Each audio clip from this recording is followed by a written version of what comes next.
SIR का मुद्दा आज की तारीख में इतना गरमाया हुआ है कि भैया एसआईआर वोट काट दिए गए। मैं चाहूँगा कि बिहार की जनता इस बात को समझे कि ये विषय क्या है, क्यों है और इसको लेकर इतना भ्रम क्यों फैलाया जा रहा है।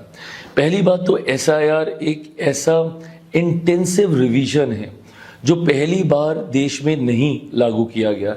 इससे पहले भी रेगुलर इंटरवल्स में 4 बार और एसआईआर को देश में लागू कर कर सुनिश्चित किया गया कि जितने हमारे मतदाता साथी हैं, जो हमारी वोटर लिस्ट है, उसमें किसी तरीके की कोई गड़बड़ी नहीं हो।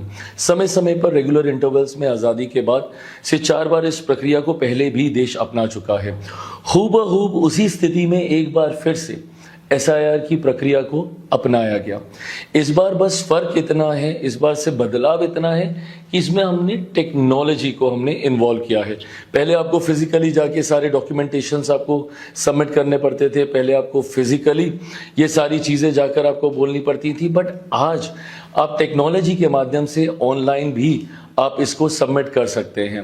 तो ऐसे में एक ऐसी प्रक्रिया जो कि हूबहूब उसी तरीके से अपनाई गई जो संभवतः जब विपक्ष का जब शासनकाल होता था उस वक्त जिस तरीके से इसको अपनाया जाता था, एग्जैक्टली इसको वैसे ही इस बार भी इम्प्लीमेंट करने का प्रयास किया गया है। अब विपक्ष इसको लेकर भ्रम फैलाने का प्रयास कर रहा है। अब विपक्ष इसको लेकर बार बार ये कहने का प्रयास कर रहा है कि आपके वोट काट दिए जाएंगे, आपको वोट देने के हक से आपको वंचित कर दिया जाएगा, जबकि ये वोटर लिस्ट को सुधारने की प्रक्रिया है। इस बार उसको अपनाया क्यों गया? क्योंकि विपक्ष ही बार बार हमला कर रहा था।